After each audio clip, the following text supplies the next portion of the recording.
श्री स्वामी समर्थ. कुंभ राशीच्या मित्रांनो, थांबा. मार्च 2026 तुमच्या जीवनात असा ग्रहसंयोग घेऊन येत आहे की पुढील काही महिने तुमचं भाग्य पूर्णपणे बदलू शकतात. शुक्र उच्च, गुरु मार्गी, सूर्य धनभावात, बुध स्वतःच्या राशीत.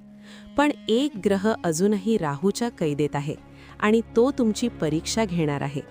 जर शनिदेवावर श्रद्धा असेल आणि खरे कुंभ राशीचे असाल तर कमेंटमध्ये लिहा जय शनिदेव आणि हा व्हिडिओ शेवटपर्यंत नक्की पहा. वेळेची एक सवय खूप चांगली आहे की ती बदलते नक्कीच. मार्च 2026 आता प्रारंभ होणार आहे आणि हा महिना एक असा महिना आहे जिथे 4 ग्रह मोठे बदल आणि सकारात्मक परिणाम देण्यासाठी सज्ज झाले आहेत. सर्वच्या सर्व ग्रह या काळात मार्गक्रमण करत आहेत. तुम्ही तुमचा स्वतःच्या कुंभ राशीवरच पाहाल की 5 ग्रह विद्यमान आहेत आणि याच कारणामुळे राहू सुद्धा याच भावात आहे. त्यामुळे सर्वच्या सर्व ग्रह राहूच्या कैदेत आहेत. पण येथे विद्रोह करत 4 ग्रहांमध्ये जे सर्वात पहिले ग्रह येतील ते आहेत शुक्राचार्य. शुक्रदेव तुमच्या कुंभ राशीच्या प्रबळ योगकारक ग्रहांपैकी एक आहेत आणि ते पोहोचणार कुठे आहेत तर जिथे धनाचे स्थान आहे त्या स्थानी शुक्र पोहोचतील. शुक्रदेव स्वतः धनाचे कारक आहेत आणि स्थान असेल स्वतः धनभाव, जिथे शनिदेव आधीपासूनच विराजमान आहेत आणि येथे शुक्र उच्च स्थितीचे होतील. उच्च परिणामाचा अर्थ असा झाला की वर्षातून एकदाच शुक्रदेव कुंभ राशीच्या जीवनात उच्च स्थितीला येतात. म्हणूनच धनाशी संबंधित अनेक कामे पूर्ण होतील. धन आगमनासाठी हा एक चांगला संकेत आहे, जिथे आपण लाभ प्राप्त करतो, आपल्या धनापर्यंत पोहोचू शकतो. पैशांच्या श्रेणीला उच्च शिखरापर्यंत नेण्यासाठी किंवा वाढीसाठी हा एक चांगला संकेत मानला जाईल. जेव्हा शुक्र धनभावात पोहोचतील तेव्हा तिथे आधीपासूनच शनिदेव विद्यमान असतील. आता येथे शनी तुमचे कर्म आहेत तर शुक्र म्हणजे पैसा. त्यामुळे जे कर्म आपण करत आहोत, जे कामाचे दायित्व आपल्याला मिळाले आहे, तिथून धन आगमनाचा एक चांगला संकेत येथे प्राप्त होतो. कारण हे कुटुंबाचे स्थान आहे. यामुळे परिवार आणि नात्यांमध्ये सुद्धा मांगलिक कार्ये संपन्न होऊ शकतील. शुक्राला मांगलिक कार्यांचा जनक मानले जाते. थांबा, कुंभ राशीवाल्यांनो, अजून मोठी बातमी बाकी आहे. 11 तारखेपासून देवगुरु बृहस्पती वक्री अवस्थेतून बाहेर येणार आहेत. याचा अर्थ काय? तुमचं भाग्य आता डायरेक्ट मोशनमध्ये जाणार आहे.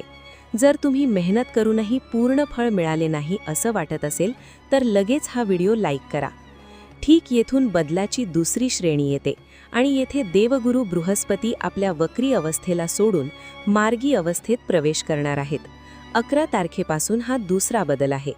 देवगुरु बृहस्पती या काळात कुंभ राशीच्या जीवनात त्यांच्या 5व्या म्हणजे पंचम भावात चालत आहेत आणि हा 5वा भाव त्रिकोणाचा भाव आहे. त्रिकोणाच्या भावात देवगुरु बृहस्पती आत्तापर्यंत वक्री होते, म्हणजे मागे वळून पाहत होते. आता जेव्हा ते डायरेक्ट मोशनवर आले आहेत याचा अर्थ आपला भाग्य सुद्धा डायरेक्ट मोशनवर आले आहे. आता आपल्याला मागे वळून पाहण्याची आवश्यकता नाही. 31 मे 2026 पर्यंत देवगुरु बृहस्पती आता वक्री होणार नाहीत. ते 5व्या घरातच राहतील. म्हणूनच संतानाशी संबंधित काही महत्त्वाची कामे पूर्ण होतील.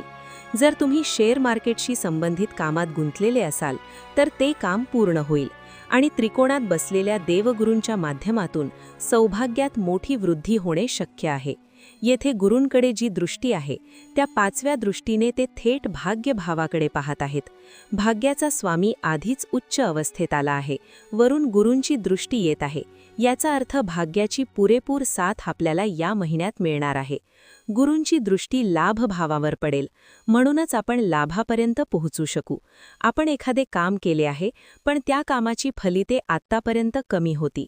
ज्या कामासाठी तुम्ही 100% मेहनत घेतली पण फळ 50% मिळालं. मार्च नंतर परिस्थिती बदलणार आहे. गुरूंची दृष्टी लाभ भावावर पडणार आहे. याचा अर्थ तुमची योग्यता आता ओळखली जाणार आहे. जर तुम्हाला वाटतं 2026 तुमचं वर्ष आहे तर हा व्हिडिओ लाईक करून सकारात्मक ऊर्जा वाढवा. यानंतर तिसरा प्रभाव येईल सूर्याद्वारे. ग्रहांचे राजा आहेत भगवान सूर्य. जपाकुसुम संकाशम काश्यपेयम महाद्युतिम तमोरिम सर्व पापघ्नम प्रहतोस्मी दिवाकरम. हे सूर्यदेव त्यांच्या गोचरात जिथे जातात तिथे प्रकाश निर्माण होतो आणि येथे जो प्रकाश पडणार आहे तो आपल्याला मिळत आहे थेट द्वितीय भावात म्हणजेच धनभावात.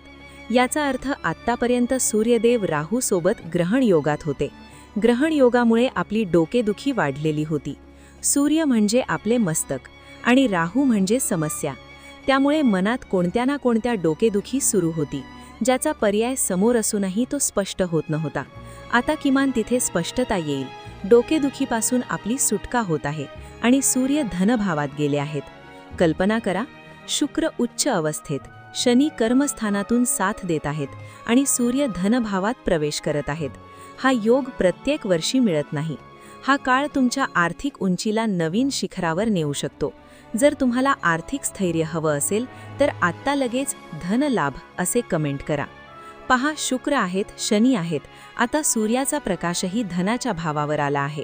म्हणूनच पैशांची व्यवस्था होऊ शकेल. आपण आपल्या कामासाठी आपल्याला जे धन हवे आहे त्याचे योग्य मूल्यांकन प्राप्त करू शकू. द्वितीय भावात सूर्य असणे, कारण सूर्यदेव कायमस्वरूपी तुमचे सप्तमेश आहेत. सप्तम भाव म्हणजे व्यापार, बिझनेस, तर बिझनेसचा स्वामी धनभावात गेला आहे.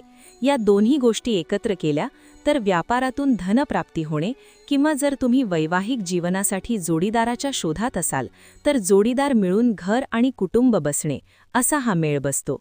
आता चौथा प्रभाव येईल बुधाच्या माध्यमातून. हे ग्रहांचे राजकुमार आहेत. प्रियंगु कलिका श्यामम रूपेण प्रतिमं बुधम सौम्यम सौम्य गुणोपेतम तम बुधम प्रणमाम्यहम. बुधाकडे सौम्यता आहे आणि आत्तापर्यंत ते वक्री अवस्थेत होते. याच मार्च महिन्यात 20 तारीख जेव्हा येईल तेव्हा ते मार्गी होतील. एकीकडे गुरुदेव तर मार्गी झालेच आहेत 5व्या घरात आणि वरून आता बुधसुद्धा मार्गी होतील. बुधाची तुमच्या जीवनात काय भूमिका आहे तर बुध तुमचे पंचमेश आहेत, म्हणजे 5व्या घरात गुरु मार्गी आहेत आणि त्या घराचा स्वामी बुधसुद्धा 20 तारखेला मार्गी होईल. आणि ते कुठे आहेत तर ते तुमच्या स्वतःच्या राशीत आहेत. बुधाचा संबंध आपल्या व्यापाराशी येतो, त्याचा संबंध आपली वाणी, आपली शिक्षण या सर्वांशी येतो. त्यामुळे जेव्हा हे डायरेक्ट होतील तेव्हा आपला व्यापार पुढे जाईल, कर्मक्षेत्र पुढे जाईल. वाणीशी संबंधित तुमचे काही काम असेल, भाषणाशी संबंधित काम असेल तर तुम्ही ते पुढे नेऊ शकता. बुधामुळे जर स्पष्टता येत नव्हती, आपण वारंवार गोंधळत होतो, तर तिथे किमान आपल्याला एक स्पष्टता मिळेल. बुधाचा संबंध आपल्या बुद्धीशी आहे आणि येथे जेव्हा ते मार्गी होतील तेव्हा आपली बुद्धीसुद्धा तल्लख होईल. जी जास्त चिंता आपल्याला सतावत होती, ज्या ओव्हर थिंकिंगमध्ये आपण अडकलो होतो, त्यातून बाहेर काढून बुध आपल्याला एका सौम्य वातावरणापर्यंत पोहोचवू शकतील. हे तेच बुध आहेत जे कायमस्वरूपी तुमचे अष्टमेश आणि पंचमेश आहेत. म्हणूनच आयुष्यात मोठ्या बदलाचे ध्येय जर तुम्ही ठेवले असेल तर बुधाला विसरू नका. जरी हे गोचरात होत आहे तरी गोचराचा परिणाम एक असे वातावरण तयार करेल की जीवनात सकारात्मक आणि महत्त्वाचे बदल येणार आहेत. पण येथे एक गोष्ट लक्षात घ्या, सर्व ग्रह राहूच्या कैदेतून मुक्त होत आहेत, पण एक ग्रह अजूनही राहूच्या प्रभावाखाली आहे आणि तो म्हणजे मंगळ. जर तुम्ही रागावर नियंत्रण ठेवलं नाही तर हा योग नुकसान करू शकतो. या महिन्यात पाहिले तर कोणताही नकारात्मक ग्रहयोग नाहीये, पण मंगळ म्हणजे आपला राग आणि राहू म्हणजे वाढ. म्हणूनच आपल्या क्रोधावर, आपल्या रागावर आपल्याला नियंत्रण ठेवायचे आहे. याकडे लक्ष द्या. मंगळ म्हणजे आपली ऊर्जा आणि राहू म्हणजे वाढ. जर तुम्ही तुमची ऊर्जा योग्य दिशेने वापरली तर हाच अंगारक योग तुमच्यासाठी वरदान ठरू शकतो. कमेंटमध्ये लिहा, मी माझ्या रागावर नियंत्रण ठेवीन. म्हणूनच जर हा उपाय चुकवलात तर मंगळाची ऊर्जा उलट लागू शकते. म्हणून प्रत्येक मंगळवारी हनुमान चालीसा वाचा, लाल फुले अर्पण करा आणि सिंदूर चढवा. हा उपाय तुमच्या जीवनात चमत्कार करू शकतो. हनुमानजींना नाशै रोग हरै सब पीरा असे म्हटले गेले आहे आणि मंगळ त्यांचे कारक आहेत. मित्रांनो, लक्षात ठेवा, शुक्र धन देईल, गुरु भाग्य देईल, सूर्य स्पष्टता देईल, बुध बुद्धी देईल, पण यश टिकवायचं काम तुमचंच आहे. जर तुम्हाला असेच अचूक आणि प्रभावी कुंभ राशी भविष्य हवे असेल तर चॅनल सबस्क्राईब करा. कमेंटमध्ये लिहा, कुंभ राशी 2026 माझं वर्ष आहे. श्री स्वामी समर्थ.